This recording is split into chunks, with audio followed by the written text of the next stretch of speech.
Hey guys, welcome back. Again, hope you had a good day today.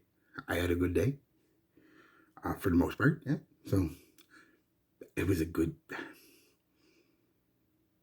This video is going to be a little longer day with, uh, probably because today I went with classic match, Drakkar Noir, and the reason I did it is I had a couple questions about this one. They all thought that the Imperial Marnie was the Drakkar Noir.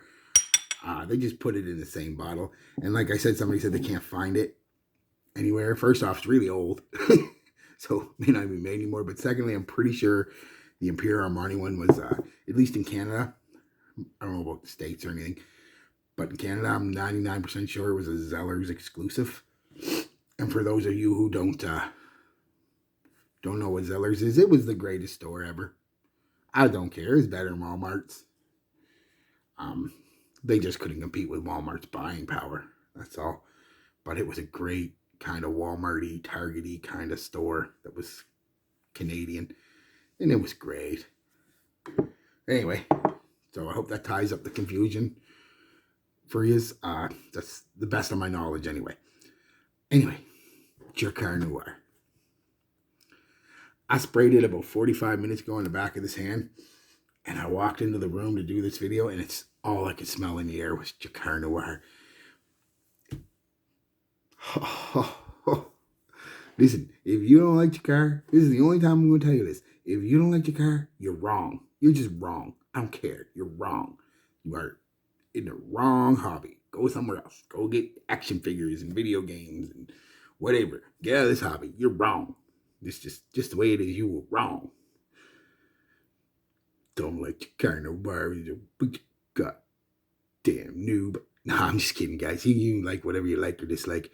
But you have to respect Drakkar Noir, even if you don't like it.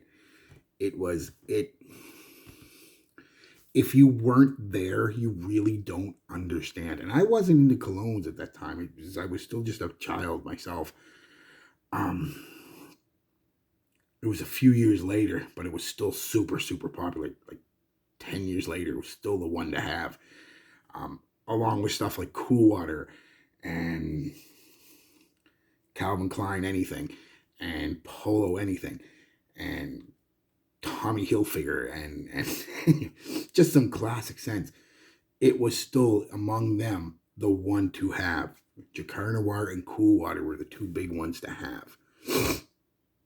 And of course, I couldn't afford Drakkar Noir at the time because back then it was still expensive, too expensive for a broke teenage kid from a Poe family. So I had the dupe. And I had this dupe. And this is like my third bottle of this dupe.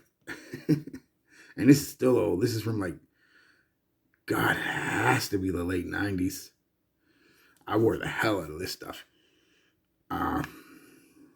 And my friends would all come over and we just, for the dances or stuff parties, we just fucking spray on Drakkar Noir. Walk out like we was stankin'. We stunk in a good way. Yeah, I mean, all kidding aside and all stories aside, you've got to respect Drakkar Noir. It was, and still is, one of the biggest selling fragrances of all time. It's one of the most inspirational fragrances of all time. It's more than the sum of its parts because of that legendary status. You know what I mean? Like anybody 35 and up, you can just go and they'll immediately be like, oh, it's Drakkar Noir. Immediately. That's how iconic. It's like Cool Water. You can go, oh, that's Cool Water. You know? Or Calvin Klein Escape, or Eternity, or CK1, or the list goes on. Fahrenheit, Polo Green, Polo Sport, Tommy Hilfiger. The list goes on and on and on. It is that kind of scent that was just everywhere. Everybody wore it, and I mean everybody. Pre-teenage kids to full grown-ass retired men. Everybody wore Drakkar Noir. I'd love to see the money that they made off of that, and still making off of it. Because that's the thing with scents too. In the group fragrance community, that we're in, we tend to buy tons of stuff, and but the majority of people, normal people, crazy people like us, normal people will buy 2, maybe 3 cents their whole life. They'll generally have an aftershave, and it'll be something like Old Spice, Aqua Velva, something simple. Um, and then they'll have 2, maybe 3 different clones through their whole life. Most of the time, they only have one, and this is usually it. Drakkar Noir, Cool Water. So it still sells like crazy. I mean, it's not selling like it used to, of course not, but a lot of them people go, "Nad." I mean, uh, yeah, it is what it is. It's Drakkar Noir. The new reformulation, while not as strong as this dupe or the original reformulation from way back in the day that I remember, even the new formula, get it, it's still great. 5-6 hours. It's magnifico. Perfection in a bottle. But like I was saying, it's more than the sum of its parts because of that legendary, almost godlike pedestal that it's held up for most people of a certain age. And it's still wearable today. That's the thing. It's not like it's it's classic. It's not dated. You know what I mean? And that's the difference. It is still wearable today. I suppose I'm rambling. Let's get on to how I wore it. Then I'll ramble some more because it's Drakkar Noir. So I went with 2 sprays of my moisturizer. This stuff is strong, way stronger than the new reformulation. It's up there with the old reformulation. 1 on the back of my neck, shirt on, or 1 on my chest, shirt on, 1 on my shirt, 1 in each crink of the elbow. And it was, geez, what's up? So it was easily 8 hours, easily going into a 9-hour stretch with this. Now, mind you, again, this is from like 97, 98-ish. So maybe even the classic match reformulation, but this old ass bottle, yeah, son, yeah, projection. Like I said, I walked into the room after 1 spray on the back, or 2 sprays on the back of my hand. That's still strong. 45, 50 minutes ago, and it's all you can smell in this room. It's Drakkar Noir. Gorgeous. So yeah, what do I get from? So that's the performance. It projects monstrously for a couple hours, and then it takes about 2 or 3 hours. Slowly comes in. Then you get a nice bubble. For about 4 hours. Well, maybe about 3 hours. Then it kind of takes a couple hours on the skin scent. So, like I said, 8, 9 hours on this stuff, and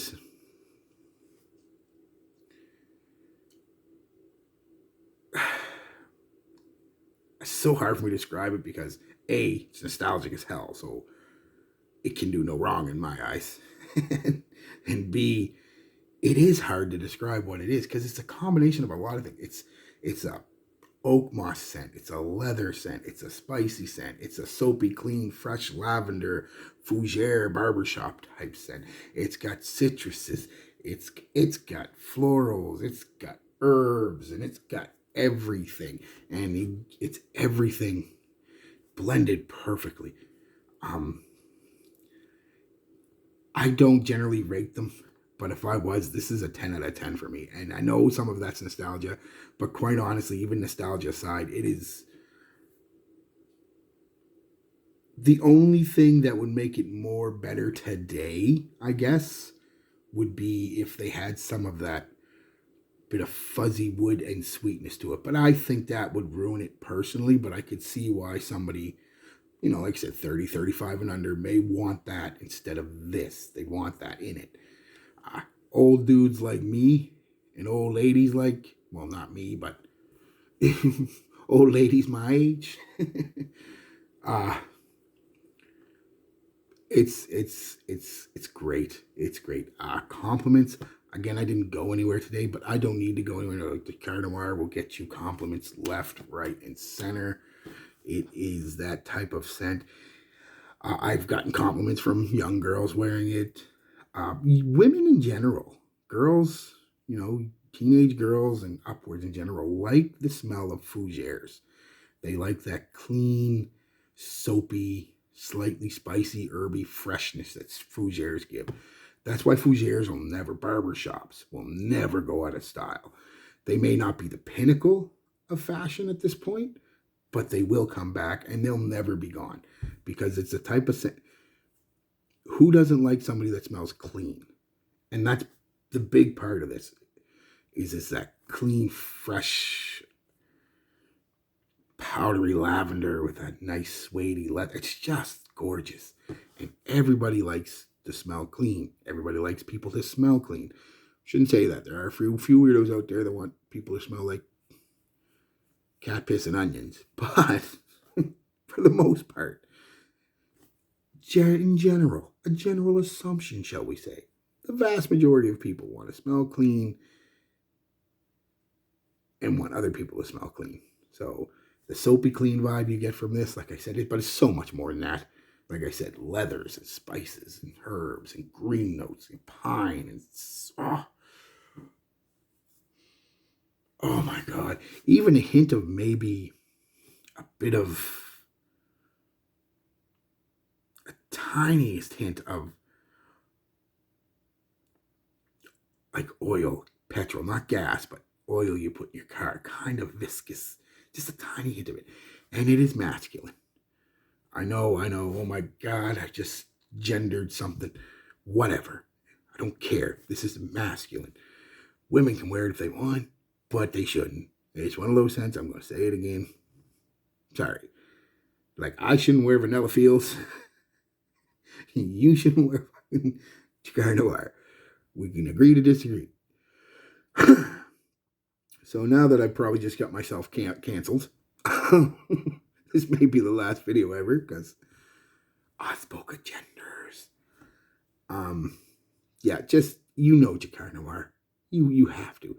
I don't care how old you are. I mean, I keep aging it, and it is true. It's definitely, for my generation, my age group, it's super like I said, almost legendary, almost godlike, up on that pedestal. Just smell it. You can get a bottle of Drakkar Noir now, especially you go to Walmart, Target after Christmas when they bought like 9,000 of them and only sold 5,000. So they got 4,000 more to get rid of. So every store, every Walmart's got them for like $15 for a 50 ml and a deodorant stick. That's an hour's work for most people. Pick it up. Get it. Spray it on. Love it. I guarantee, especially young fellas, please. This is the one time I'm actually going to mean it and really mean it. Give it a try if you haven't. Give it a try around your ladies, your lady friends. I'm telling you, it is beyond recognizable to most of them, unless their fathers wear it, which is a possibility. But you'll stand out so much in that junior high school crowd now, even college. You'll stand out because you're not going to smell like Invictus. You're not going to smell like 1 Million. You're not going to smell like Sauvage. You're not going to smell like Bleu de Chanel. You're not going to smell like The One. You're not going to smell like any of those. And at the same time, you're not going to smell like a Zero or Paco Rabanne or whatever, Pour Homme. It's not a straight up barbershop like them. It's got qualities of them quite a bit, but it sets itself apart with so many more nuances, especially the leather and green that come out in this. It is pine and leather, but not in the polo way. It's just gorgeous. It's just gorgeous. And like I said in my previous video, I hope they do make a return. These fougères and stuff like this would be just, I mean, you've already seen it a little bit with a couple companies, especially Dior with Sauvage Elixir, bringing back that old school kind of vibe, but with a modern twist. And I think we're going to start seeing that more and more and more in the next year and a half. And I, for one, am totally ready for that. Like I said, I don't expect the straight up barbershop to make a comeback, but stuff like Sauvage Elixir, if that's any prediction, we're going to get hit with some good shit in the next couple years, guys. Some good shit. All right, guys. Did I miss anything? Compliment factor? Said didn't get any, but it'll get you compliments. Longevity, talked about that. Projection, talked about that. yeah, so a very long day with, but it has to be because it is one of my top 5 of all time. Drakkar Noir. And like I said, if you don't like it, you're wrong. You're not wrong, but you're wrong too. All right, guys. Peace, love, be good to each other.